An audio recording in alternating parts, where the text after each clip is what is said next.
Well, hi there. I think I just didn't record anything. It's been a couple of days. Sorry about the mess in the shed again. Been sidetracked to kitchen stuff, and as it's monsoon season, ended up working with that stuff in the shed. So the guitars had to take a back seat for a few days, but back on them now.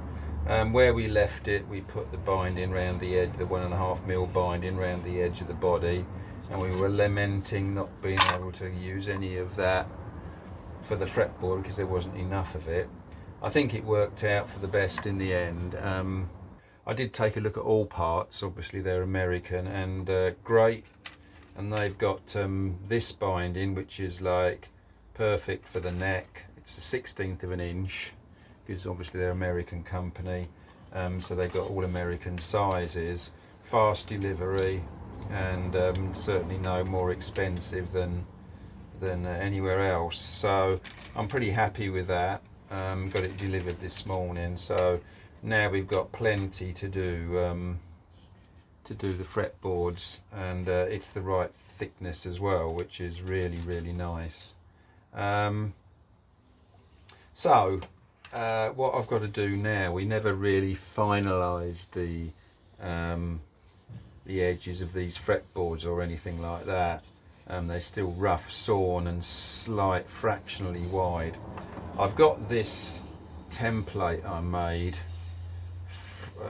for an unbound Les Paul neck, and it's, you know, I mean, it's easy enough to plane this down, you know, this rosewood down and stuff like that. But, you know, with this template, it's just safer. You know, I'm a bit nervous of planing the edge of this rosewood because, you know, it's got the fret slots cut in it. And that's, you know, the plane blade sort of goes dunk dunk dunk dunk dunk dunk dunk dunk dunk dunk dunk as it goes down, and I've known them take a chip out of it, which I really don't want to risk. And, you know, to make this template is really quick and easy, and you guarantee, you know, accuracy and repeatability sort of thing. So I'm happy. I mean, the end is, you know, it tells you the end and everything like that, where it is, so, you know, you've got no problem. This is the R9 again, which we are taking as being accurate, and if I put that on there, you know, it's absolutely perfect minus the binding, you know, so it's, you know, it's dead right. And even in length and everything, the binding is just sticking off there sort of thing, binding on the sides. So what I'll do is stick this on, and then we'll just route round it. So it's going to be the old super glue tape trick again, and then I'll set my router table up to go around it. So I'll get back to you then. Cheers. Oh, hi there, here we are on the routing station now, the routing table, and I'm ready just to route this. I mean, it's a very easy job. Just make sure the bearing runs on the template. Right, let's do this.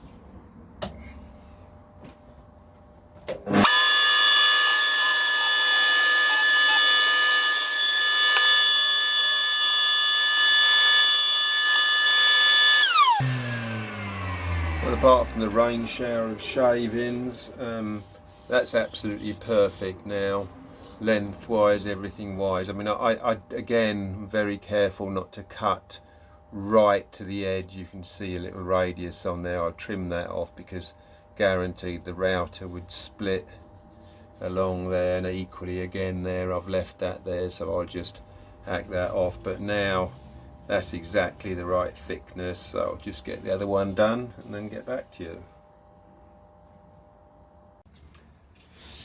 Well, hi there. Right, before you put the binding on, the one thing you have to remember is that once you have the binding on, you can't do anything with the fret slots, or it's a real fuss to do it, because you can't saw through them again or do anything, because you'll have to saw through the binding, which you don't want to do. So make sure the fretboard is absolutely ready for fretting. Once I trimmed this fretboard to size, just on the router back then, I noticed that this side of the fretboard was slightly thicker. Basically, I'd cambered that when I cambered the fretboard for the 12-inch radius, I basically ended up doing it a bit, that's very exaggerated, but a bit of a slope. So this side of the fretboard was thicker fractionally than this side, and not a problem. Basically re-sanded it. I mean, you can't just do that side of the fretboard, this the thicker edge, otherwise you'll end up with a screwy radius more than 12 inches anyway. So you've got to kind of sand the whole width of the fretboard, but just put more pressure down on that right hand side there, and then you'll take that edge down, which I've done. No big deal, it's just one of those things. But obviously after taking that edge down, your fret slots aren't as deep on that side, because this is the fret saw, and you can see it's got a shoulder where the blade will go down to. So I mean, regardless of whether the fretboard needs a bit of finessing with the radius, so before I glue the binding on, I like to go through and saw all the fret slots again, making sure they're the correct depth and everything like that. And because once you glue the binding on, that's it. So let's just go through and just, I mean, you don't need the fret toast rack for this. You can, you've got enough of a slot cut in there, but just go through each slot and make sure that it's all down to the right depth. I mean, I think we'll be all right with this, but you're cleaning out all the slots and just making sure you haven't left one a little bit high.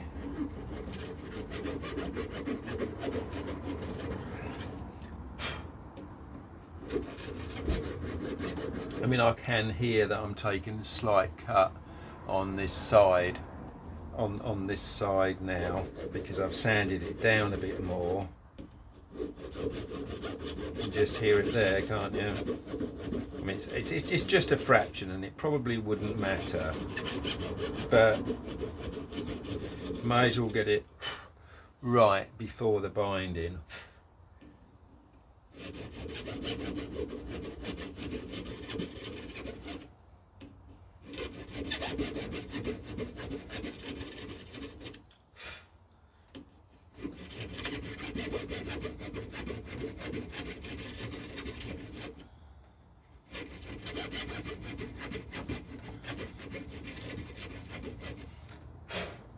Well, I'll get on and do those, but interestingly, like when I'm going to do these, I'm not going to do these with nibbed ends, because vintage guitars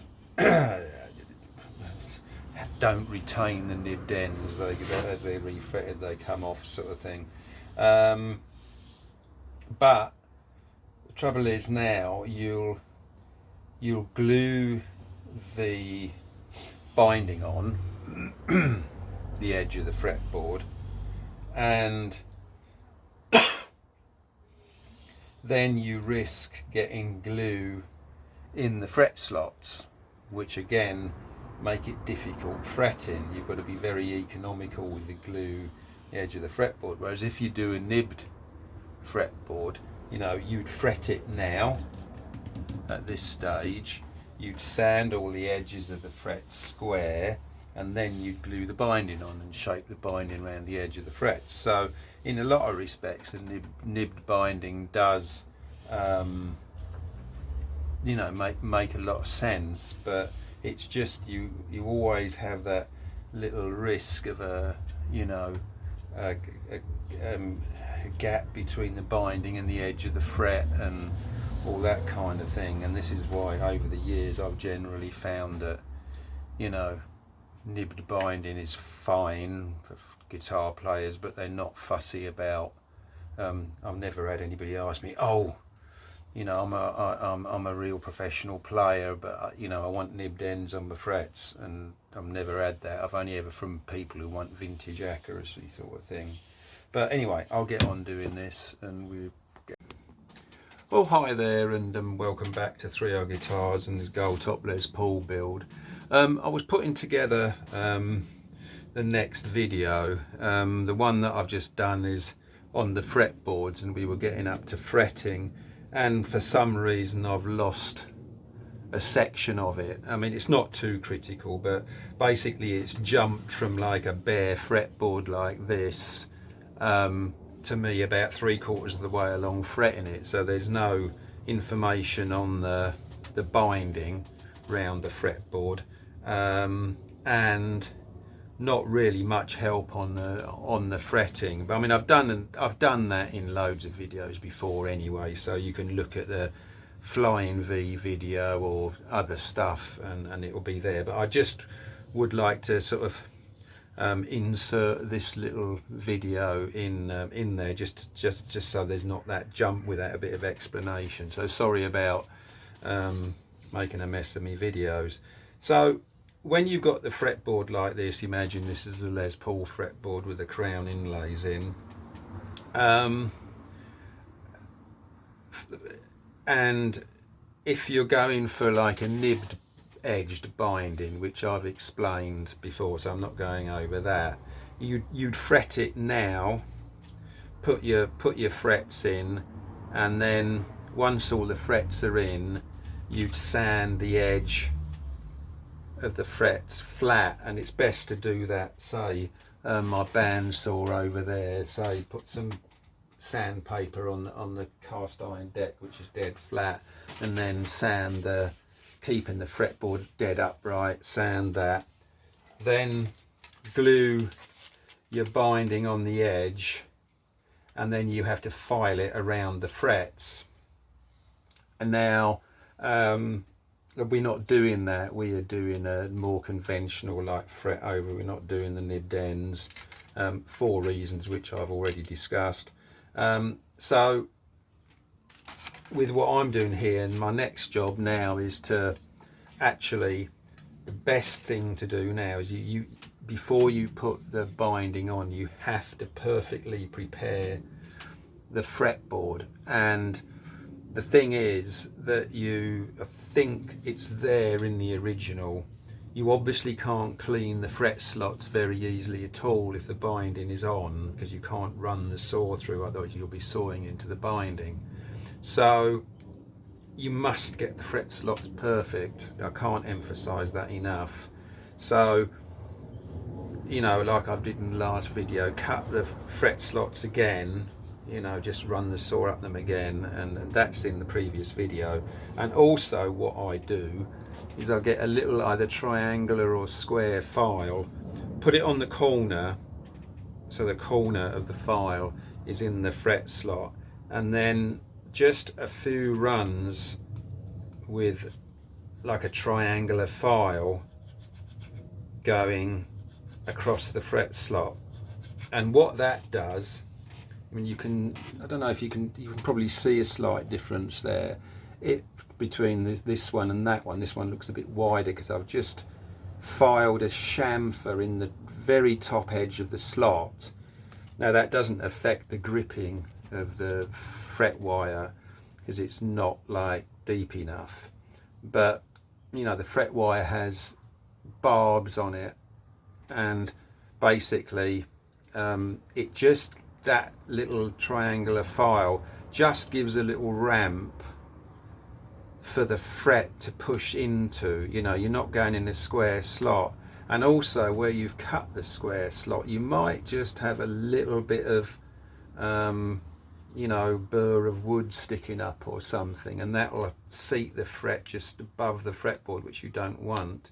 So that's what I do, is I just go over every fret slot before I put the binding on, and then run the, you know, just a little bit. It's about all you need, and it just gives that little ramp, makes it easier for the fret to push in.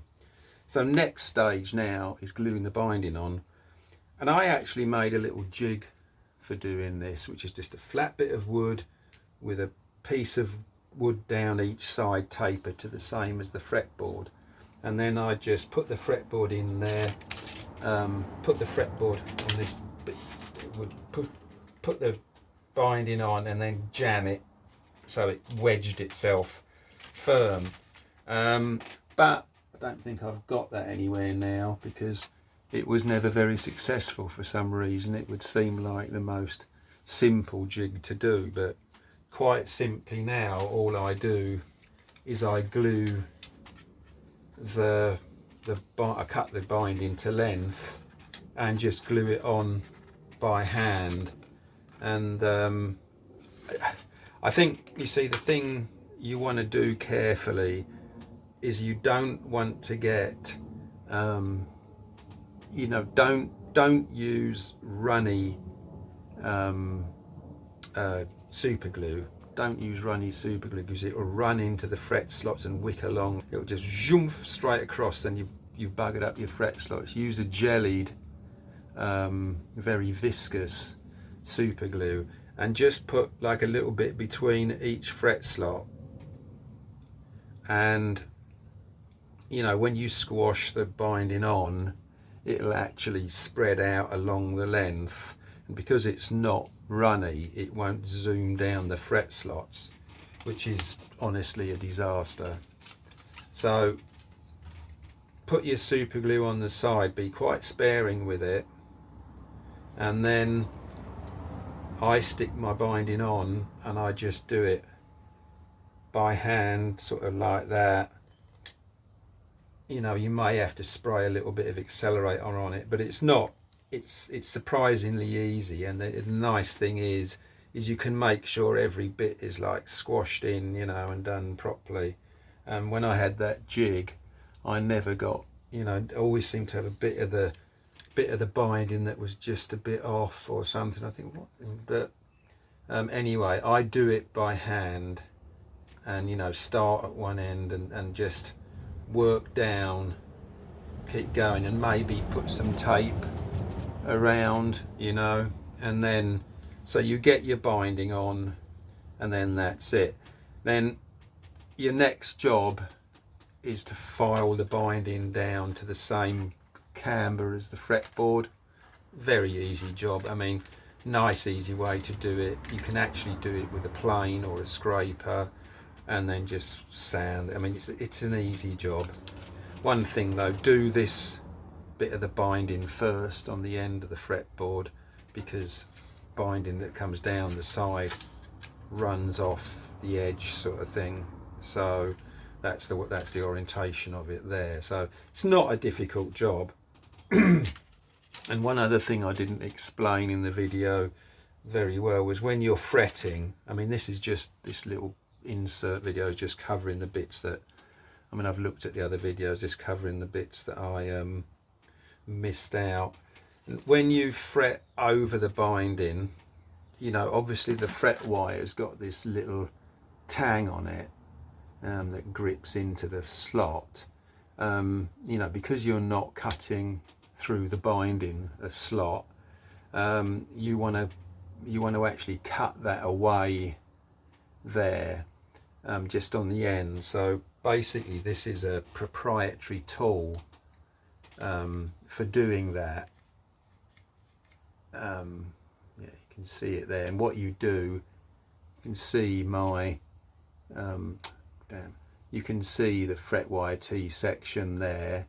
There's a little slot in there that you put the crown of the fret wire in.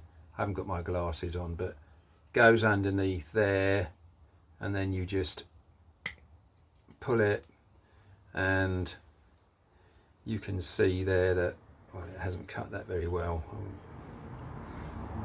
Well, you can see that it's just cut that off. If I just put that in there again and finish it off.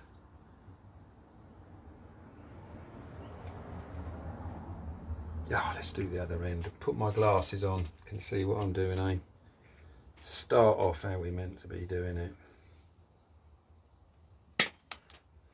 There we go. So we've got a nice little cut on there, and you can see this actual nibbler, fret nibbler, works really well because it takes off all the tang, and I've seen cheaper ones that don't.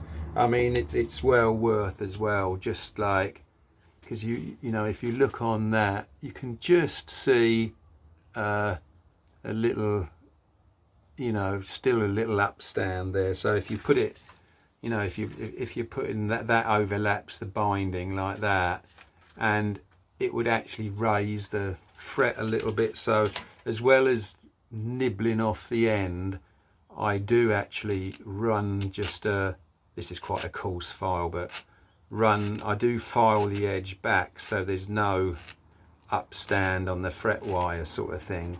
So now that end would be perfectly ready to go into a fret slot. And I think that's where I can stop it, because I think that will fill in all the bits that went west on that video that was missing. So we'll stop there, and I'll insert this in that. So there we go. Thank you. Right, hi there. We're just coming to the end of this fretting now. I'm on the second fretboard. It's not taking long at all, but I just wanted to, you know, go through a few bits. So this is how I buy my fret wire, in this sort of length, typically sort of thing. Generally it's either that or send a big coil of it, and sometimes when you get a big coil, it's quite unmanageable to handle at home. And the last thing you want to avoid doing is twisting it. But what I do with this straight thing is, I've got this cutter, I just actually put it in the hole of the hinge kind of thing, and just put a little bend in it, just encourage it to bend. I mean, you can do it if you've got strong thumbs, you can do it with your thumb. And then I've got this gizmo gadget. I mean, it's pretty rough, but my dad actually made it for me, and well, he's long gone now, but I keep using it because it does the job. So I've normally got it clamped in a vise, but the wheel has got like a slot in it, so you can put the tang in the slot and then push it through these like guide wheels, and then if you do that with it, it'll just put a nice even curve in it. And if you try and do that with your hands, you'll end up kinking it, or it won't bend in a circle, because you're actually trying to bend a T section, which is actually quite difficult. What I would do is get a piece of wood, cut it into a nice curve, just get a saw and saw a slot all around the curve, and then pull the fret wire around that, and that'll do the same thing on a you know, on a cheap scale, if you sort of thing. But you know, that's just as good, but something that keeps the fret wire from like corkscrewing or anything like that, because then you just have to throw it away. Now people ask me as well, is, oh, you know, I'm going to hammer my frets in sort of thing. I would only hammer frets in if I didn't have like a fret press to hand, because it's just barbaric, really. You know, the hammer has to be harder than the fret wire, so otherwise you just keep ruining your hammer sort of thing. So you're gonna dent your fret wire as you hammer it in, and the thing is, you put a nice curve on this. You know, you can see that the curve is slightly more than the fretboard radius. You put a nice curve on it, so you know it presses the ends in, sort of thing, a bit harder than the middle. But if you're hammering it and you're working that, you know, you have to work the hammer along the fret wire, you're straightening it out, and by the time you get to the other end, if this end bounces out, you end up with a lot of splinters here and things like that. So you have to kind of, you know, you work it in kind of thing, and like it's just so a lot of tapping, and so you're just going to make a mess of your you're just going to make a mess of the surface of your frets. And you know, this is just, you know, absolutely, you know, the fret press is almost foolproof, providing you know you get the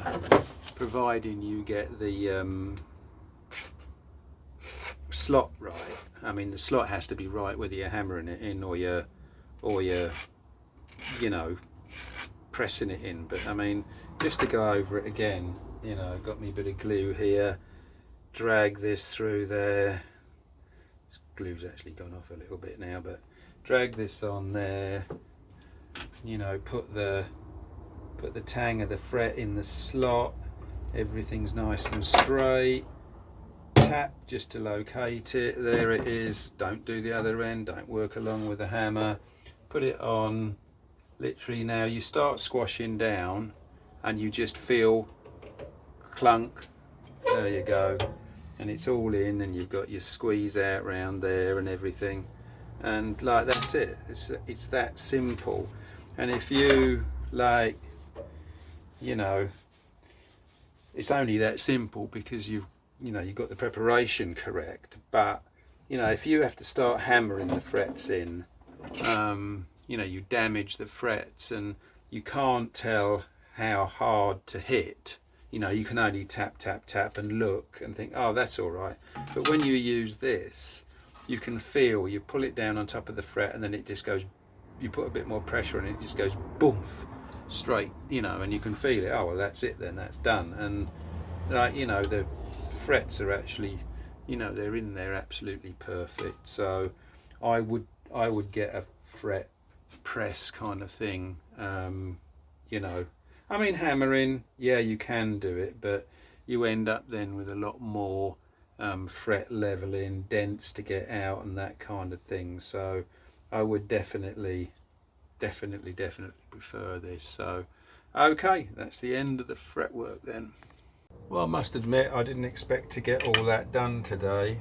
So we've glued the binding on, and we've trimmed it obviously, and fretted both fretboards. So you know, that was quite quicker than I thought, but the fretting went very well, of which obviously there's you know how it's all done on video. But you know, there's the new fretboards, and there's the R9 fretboard, and you can just see, you know, they're just identical, and almost in fret size actually. I'd say the R9's fret wire is maybe exactly the same, but I mean, it's likely that I've used Dunlop 6105, whatever it is. But anyway, so there we go. The you know, one neck now, you know, we're getting fairly complete. So what I do as well is I like to just nip the ends of the frets off when I've finished fretting, save you sort of, you know, knocking the end of the fret and lifting it or something silly. So just nice to nip the edges off, and then it's a bit safer sort of thing. But anyway, that's all good. So what have we got next to do? I think next work is going to be the headstock veneer sort of thing. I'll start working on that. It's supposed to be holly. I might have some somewhere. I'm not sure. I'll have a look, but you know, maple is a great substitute as well. I mean, the holly veneer on the headstock was just basically it's a it's a very plain grain wood with no pores in it or anything. It's just white. It's not necessarily particularly hard or anything, but I think Gibson probably used it because it needed no filling or anything like that, just a coat of sanding sealer, and then you could basically paint it black and job done. But I'll see what I've got, and we'll go from there. It's got to be about 1 millimetre thick, so we'll see how we go. But I think that's going to be the next bit to sort out, and we can do a little bit on the bodies as well, with clear the binding back on the body, shave it back on the body because it still sticks up a little bit, and that's about it. Thank you very much. Hi guys, and welcome back to 3R Guitars. This is just one of the videos just after the 4th episode I've posted up, and thanks ever so much for the comments. The comments and the likes, it just makes me feel as though I'm not like just wasting my time doing the videos or anything like that. I mean, I like having a record of what's being done anyway, but really appreciate it, so thank you very, very much. Just really quick one this morning because I'm going to get incredibly drunk in London today, so meeting up with an American friend of the family, so that should be fun. Find a nice real old pub uptown and let's go for it. So right, I'm just going to quickly do the headstock veneers. They've got to be within sanding distance of 1 millimetre thick. I've got some, I think this is holly, I'm not sure. It's pretty damn close. It's an incredibly plain grain, fairly light, lightweight. It feels like the right stuff. I mean, I was trying to buy some 1 millimetre holly veneer online, but could I get any? No. It was very difficult. I mean, I could get 0.6 mil. Well, that's no good because it's the wrong size, but I've had a good scurry around my shed this morning, and I'm pretty sure this is holly. It feels very much like it, but anyway, I cut it down to about 2 millimeters thick on the bandsaw, and now I want to get it down to 1 millimeter or just over 1 millimeter. The thing is, I always talk about measure things in millimeters and all that. It's far easier than fractions of an inch. But when we go back to the binding, it was really nice actually to get this correct binding, American size, off all parts, which was a 1/16 of an inch, which is near as damn it 1 millimeter. And then you've got the body edge binding here, which is 1.5 millimeter. Well, it's not going to be 1.5, is it?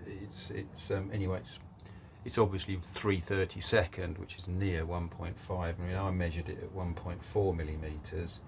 So we've got 1/16 binding on here, 3/32 on there, and I'm saying this veneer was probably 16 thick. So always keep in mind that you look for the imperial size. I mean, I know this stuff was sanded as well, and it's difficult to tell, but 53 Les Paul did not have 1 millimeter binding on it. It had 1/16 of an inch binding on it. So I mean, it might have been sanded a bit thinner. It obviously was when you do the edge of the frets and stuff, but I should get out of the habit of just mentioning millimeters and that's it. But anyway, we have I want to plane this down. Now it's a bit difficult. You can't put a 1 millimeter thing through the planer, it will just chew it to pieces. But it won't go that tight anyway. You can't wind it up that much, so I'm going to put it on a bigger flat block and then run it through. So it's going to be the old super glue and doodad trick.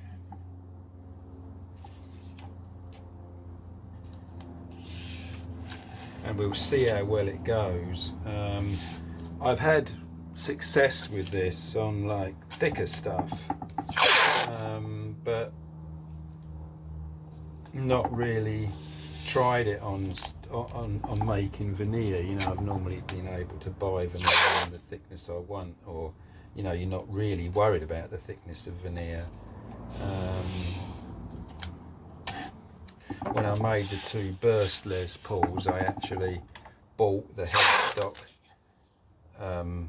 you know, veneers more or less already done, not with the inlay in them or anything, but what inlay was that? You know, yeah, so that was a bit easier, but this time I'm making it, so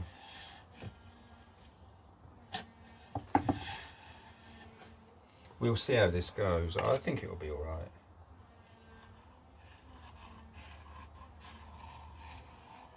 God, I'll tell you what, it's bloody Saturday morning, and like the next door neighbour, right, decides to have a bathroom renovation started at 8 o'clock on a Saturday morning. Can you believe it?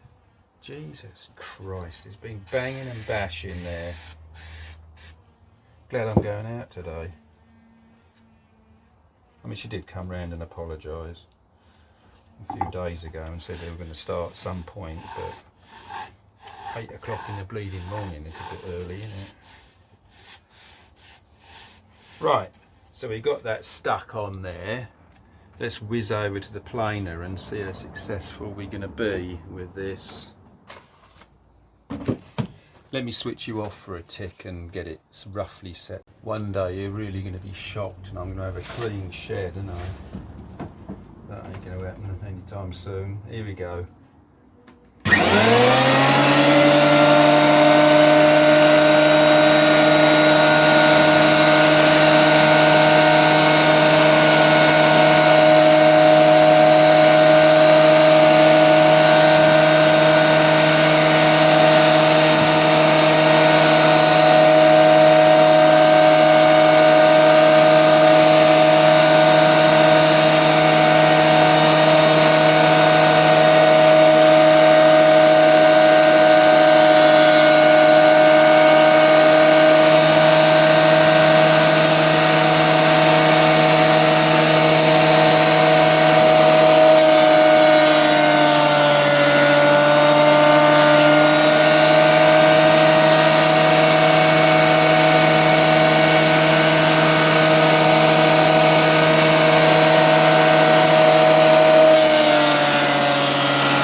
That's planed that quite nicely, but we'll just test the thickness of it.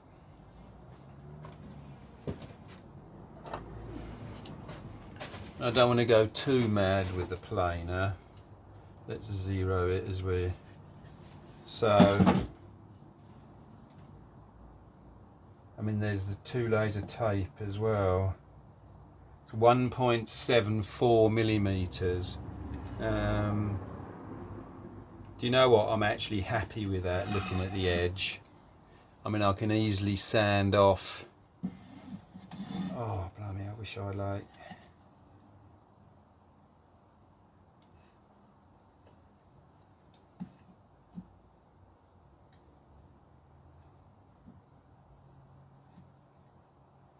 It looks really good, but...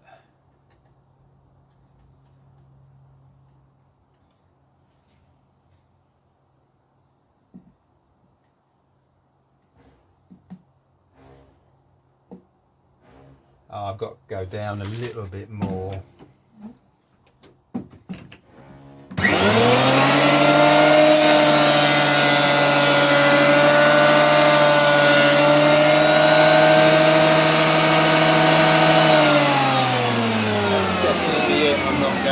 Thinner than that. Now I've got to try. Oh, it looks perfect. That's worked really well. I can just bend this side up and maybe get the caliper underneath there.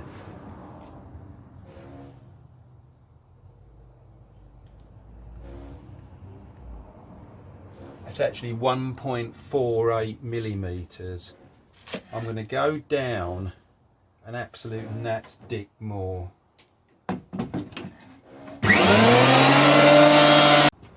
Okay, welcome back to 3R Guitars. Back after my drunken day in London with friends. Yeah, thoroughly enjoyed that. Nice to have a day off. Yesterday, just before I went out, I was working on the the headstock veneer.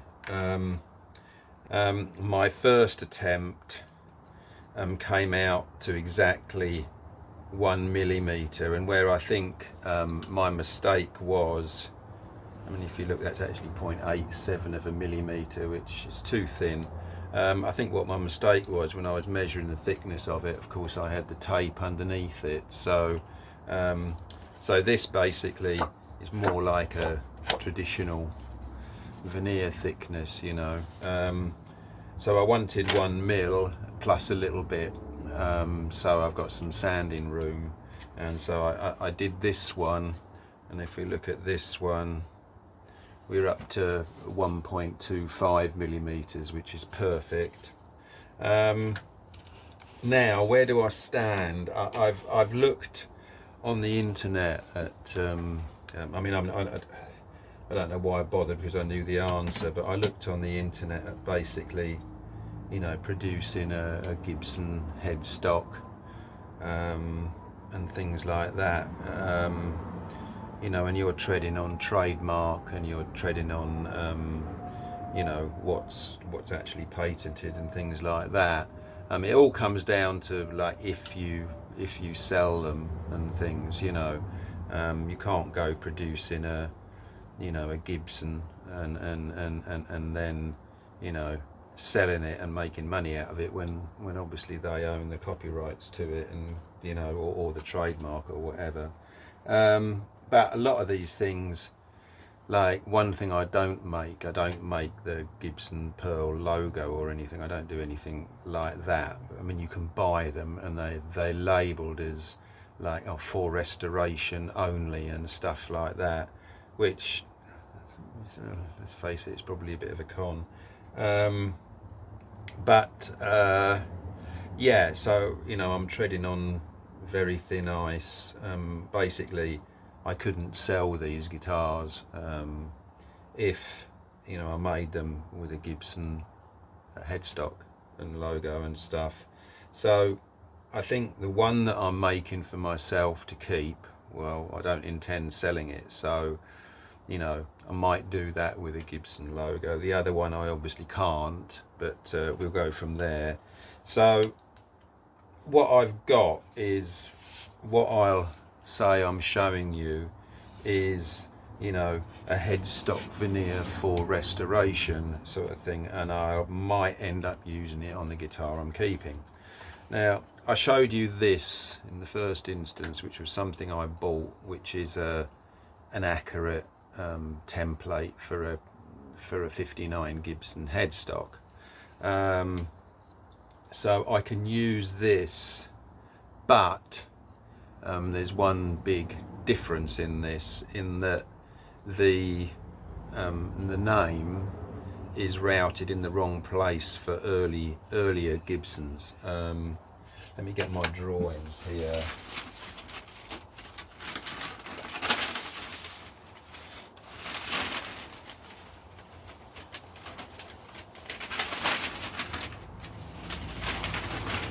So I've got on here, you know, the accurate drawing of the headstock here, and I know exactly where the Gibson logo goes on the 1953. So what I can do is, you know, you still use this as the template, because this is a nice accurate cutout for the logo, and just like slide it down sort of thing to where it should be for the 53. So we'll get on with that, and then I'll get back to you.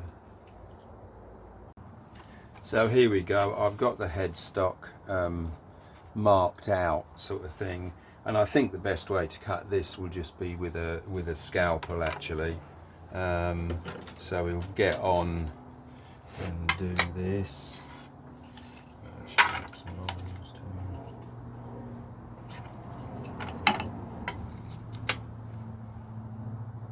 Obviously new scalpel blade.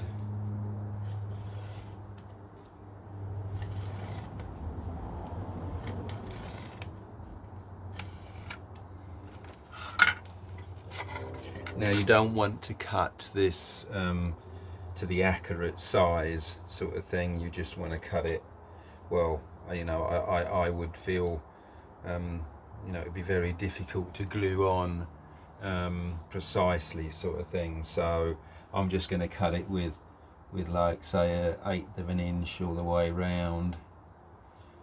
The thing with cutting with a scalpel is, like, you know, don't force to go through it all in once. Once you've got a good indexing mark on it, it's quite quick to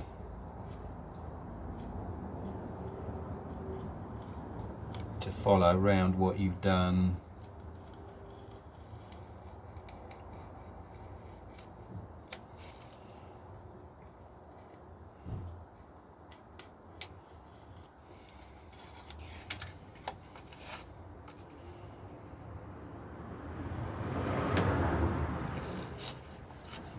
Do this way, otherwise I might split it away at the end.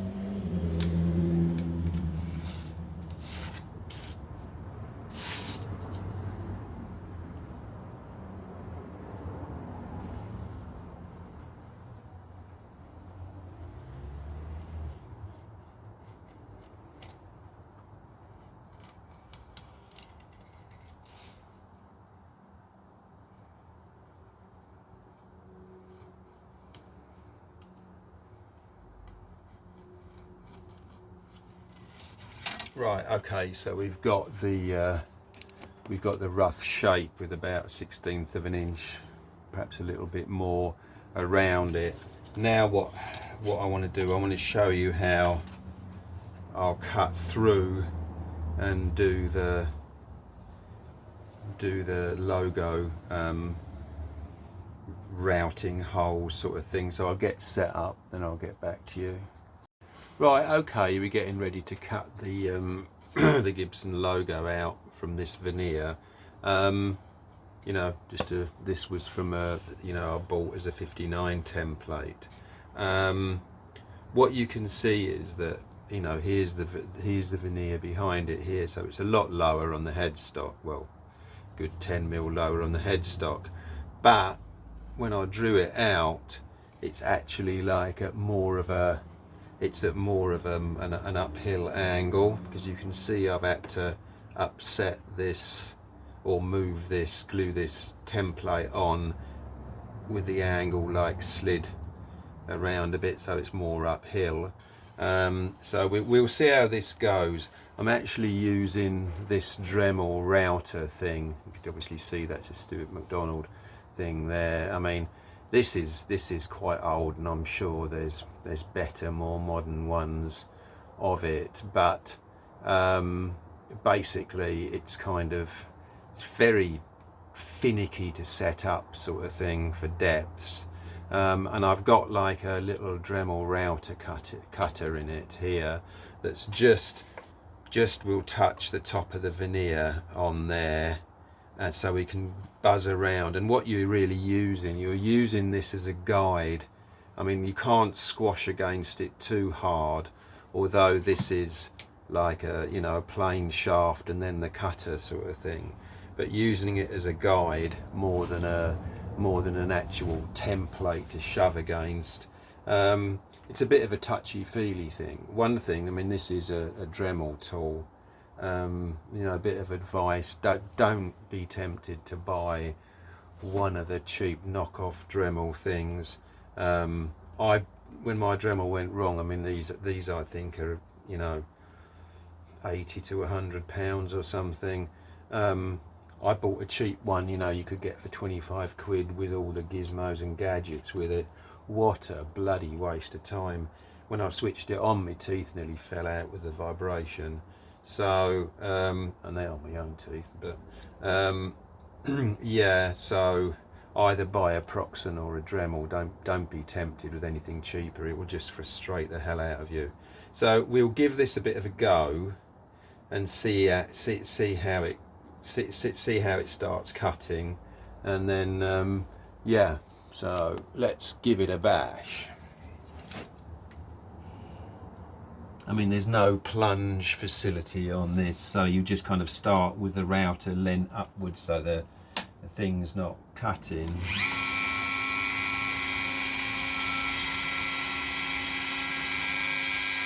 I mean, you can actually see how just smooth it is to use.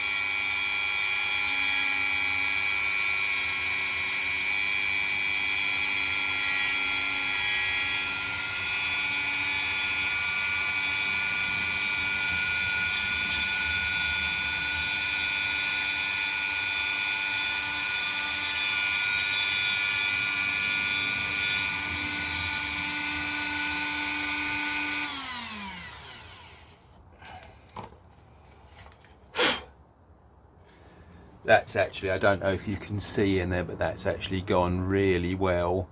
It's cutting very nicely.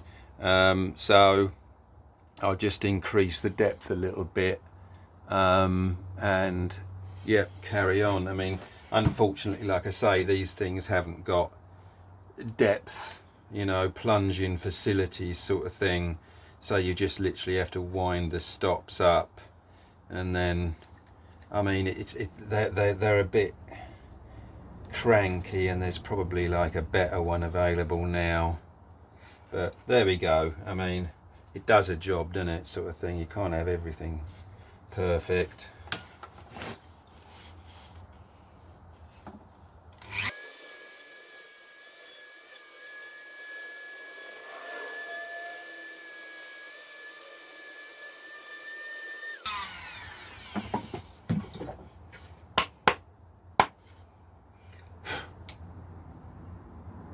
I don't think I've actually quite gone through it yet, so a little bit deeper will do that.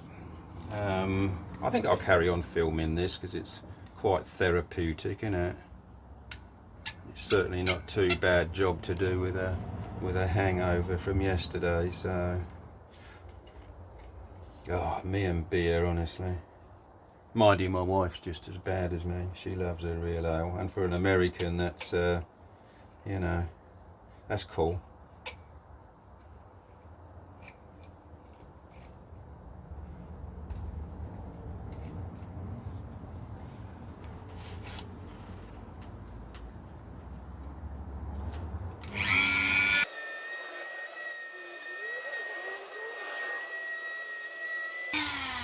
Right, I think we've got the middle cut out now, so there we go.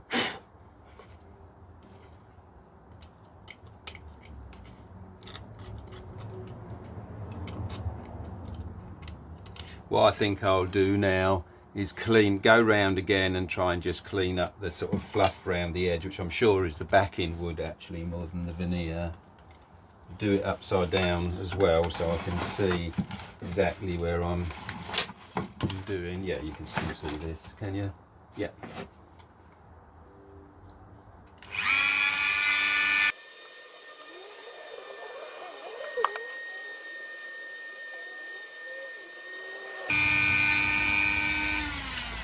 Right, okay, I think I'm pretty good with that. Let's see how we've done.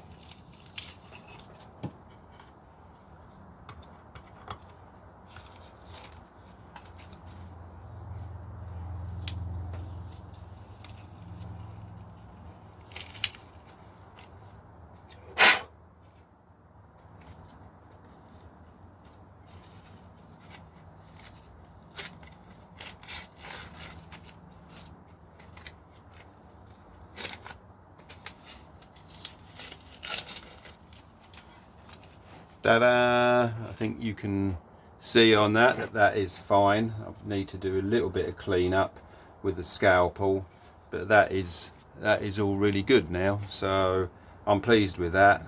That's you know, when you actually look at the Gibson logos on the guitars, you know, you can see this outline where they filled around the, you know, where they filled around the Pearl logo. You can see that sometimes, especially in old guitars where it's shrunk a little bit.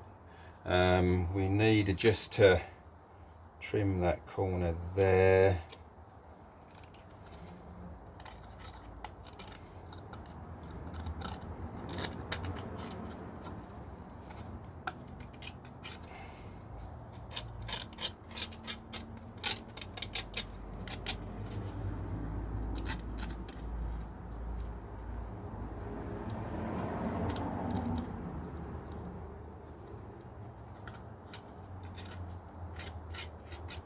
Yeah, so there we are. I'm really pleased with that. That's 100% that one, and I think it was worth showing it all. I mean, we're up to 10 minutes, but there we go.